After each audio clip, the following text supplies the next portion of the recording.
Good morning, first grade. I hope you are doing well today. All right, so we are wrapping up our work on Me, Jane, before we start our next new text, and I think you're really going to like that one. But today we're going to talk about the essential meaning in Me, Jane, and then we're also going to take a look at the author's note. If you remember back in Module 1 when we read Tomas and the Library Lady and Waiting for the Biblioburro, there was an author's note at the end that gave us a little bit more information and knowledge about the topic in the book. So those are our two things we're going to take a look at today. So if we look at our pizza questions really quickly, our bite size, our one bite of pizza question is, what is the essential meaning of Me, Jane? And if you remember back when we read Fables, and we were looking for the moral or the lesson of the story, the moral of the story. This is very similar, where when we read certain text, we can think about kind of what is the overall meaning and message from this story that we could then apply to our own lives, kind of the big idea that we could take from this story to apply to our own lives. So let's take a look at the main topics from the text Me, Jane. So if you remember, we talked about buttons and boxes and finding the details, which are like the buttons. And then the main topic is the box, right? And all of the buttons go in the box. And in a text, we can look at sections of a text, parts of it, to find the main topic. And then we can also look at the overall main topic, main idea about the overall text. So if you remember, some of the main topics or the boxes were Jane did many things to learn about animals. Jane was curious. Jane felt like a part of the world. And the main topic that you worked on was Jane's dream of working with animals came true. So this book is all about Jane Goodall's life. And again, we can use this and look for the essential meaning using the main topics to help us learn something about our own lives or something that we can apply in our own lives.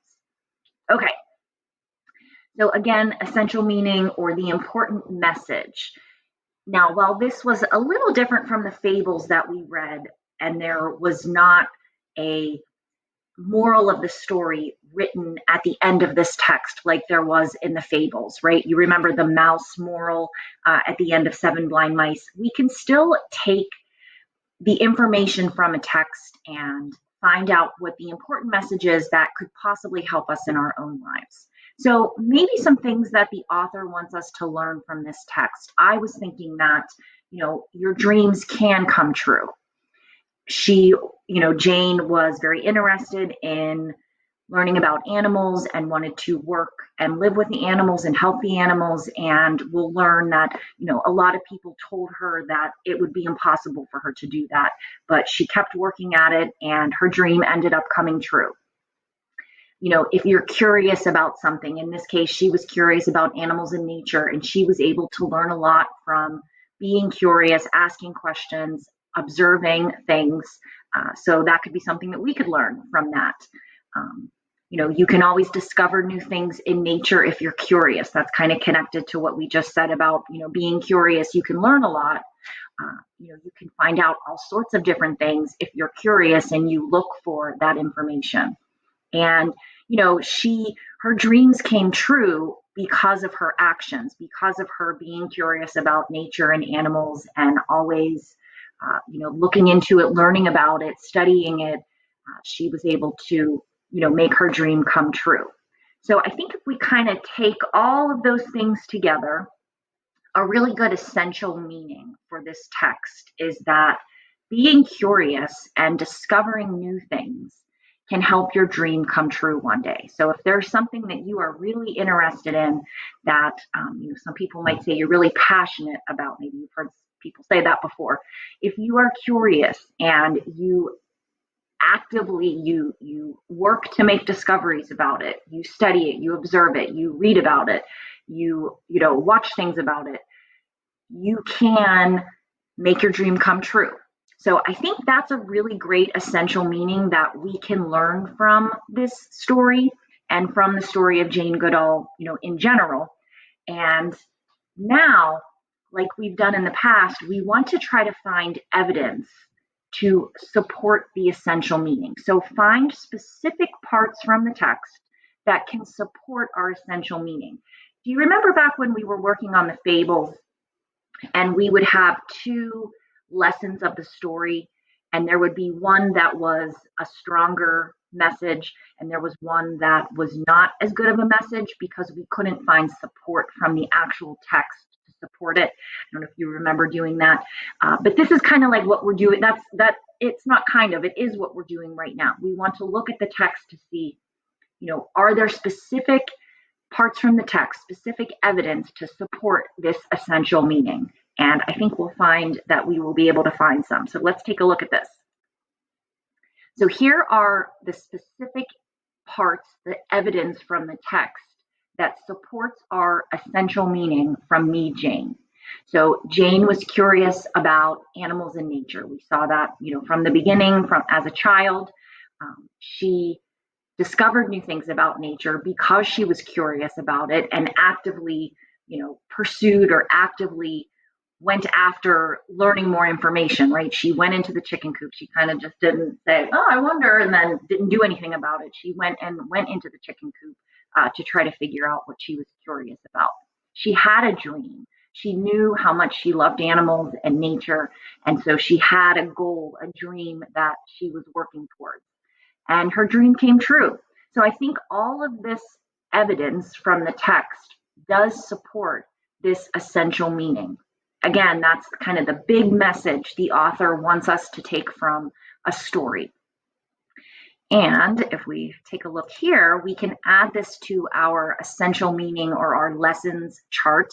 You remember the fables, like I mentioned, that we read. Now, like I said, the difference with me, Jane, is that me, Jane didn't include actual words to say, here is the moral of the story, or here is the lesson from the story, the way that these three stories did, right? There's time for work and a time for play. The race is not always to the swift. Knowing in part may make a fine tale, but wisdom comes from seeing the whole. Those were actually written in the text, in the story.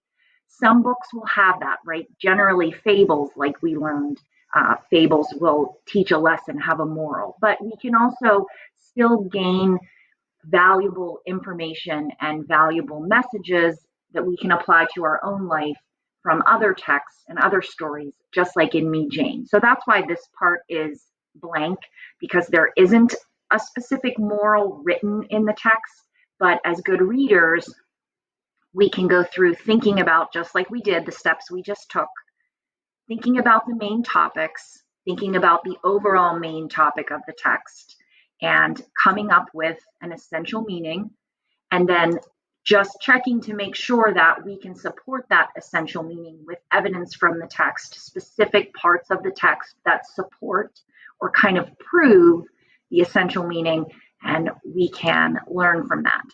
So just another way that books can help us give us knowledge. They can teach us about lots of different things. We can read for enjoyment, and we can learn things that we can apply in our own life. So that is the essential meaning of Me, Jane. So now let's take a look at the author's note, because Jane Goodall is a real person, and we can learn a little bit more about her life. Okay, so for this part, we are trying to answer the question, how does Me, Jane, build my knowledge? And just like when we read Tomas and Waiting for the Biblioburro and That Bookwoman, we learned about the mobile libraries, we learned about the Biblioburro bringing books, we learned about the pack horse librarians that would bring books to people in the mountains. So let's see, what can we learn from reading the author's note and learning more about Me, Jane? And while I'm reading the author's note, just think about, and if you even want to make the connection symbol, when you hear a part from the author's note that reminds you or connects to a specific part from the story, make the connection, because we'll talk about that when we're finished. All right. So here is the author's note at the end of the book, and it says about Jane Goodall. And again, just think about the text, the story, and see where you can make connections. When Jane Goodall was 10 years old, she decided that when she grew up, she would go to Africa, live with the animals, and write about them. Almost everyone told her this goal was impossible. So, impossible means, yeah, like no chance of happening. Her family had little money, and she was a girl in a time when girls were not encouraged to pursue adventurous careers. But her mother encouraged her to follow her dream. When Jane finished school, she continued to learn about Africa and worked hard to save enough money to go there. She finally arrived in 1957, met famed anthropologist Louis Leakey, and began studying chimpanzees at the Gombe Stream Game Reserve, now known as Gombe Stream National Park in Tanzania, in 1960. One of Jane's most important observations was her discovery that chimpanzees are able to use and make tools. Until this time, experts thought only humans were able to do so. Based on Jane's remarkable studies, the world was forced to rethink what makes humans different from animals. She wrote about these discoveries and countless other observations in her 1986 book, The Chimpanzees of Gombe: Patterns of Behavior. Today, Jane travels around the world raising awareness about the plight of chimpanzees and environmental conservation. So that means things that are troubling chimpanzees and taking care of the environment. Human populations are growing, and this would be the plight of chimpanzees. This is what is causing them difficulty, this part here. Human populations are growing. The forests in Africa where chimpanzees live are being cut down, and chimps and other animals are being hunted for food. She set up the Jane Goodall Institute, an organization that helps communities near wild places grow more food, have clean water, and send children to school, while also teaching people how to protect the nearby wildlife. Jane Goodall's Roots and Shoots program has been set up to educate young people everywhere about the world's environmental and social problems and empower them to take action. This growing organization operates in more than 120 countries, and there are tens of thousands of members ranging in age from preschoolers to university students. Okay, so I know I made a lot of connections listening to this, especially at the beginning of the story, where it said, she had this dream of going to Africa. So let's look at some of the connections to the story that we read. Okay, so here, like we said, when she was 10 years old, she decided she would go to Africa and study animals. And in the author's note, she ends up, it says in 1957, she arrived in Africa and began studying chimpanzees. In the story, we see, read stories about about a girl living in Africa. It said she dreamed of a life in Africa, a life living with, helping animals. So those are all specific parts from the story that connect to that part of the author's note. And the part that talks about her arriving in Africa, connecting to the story, right? We hear to awake one day and we see Jane is living in Africa. So this author's note kind of fills in some of the parts where the book just had her going to bed as a child, and then it skipped that time, and then she woke up, with her dream coming true. So we learn a little bit more about that time period. She's grown up in the tent in the jungle, and her dream came true, and we see that last photograph where she's touching the chimpanzee at the end of the text. So here are just some other pictures I wanted to share with you of Jane Goodall at different ages working with the chimpanzee. So again, the author's note helps to fill in some of that time that passed of how she went from being a little girl with the dream of wanting to do this and how she was able to do that and make her dream come true. So I thought that was pretty interesting, and certainly a really interesting person to learn about. So whenever you're finished watching this, you can just send this activity back, and I'll put a link to a YouTube video that is a girl is interviewing Jane Goodall. So if you're interested and you want to check it out, just to hear from Jane herself. The girl in the video asked her some questions and interviews. I thought you might find it interesting. So if you want to check that out, feel free. But once you've watched this, you can just send it back. And again, we talked about the essential meaning and learned a little bit more about Jane connecting the author's note to the story. All right, great job, guys. Thanks so much. I'll talk to you soon.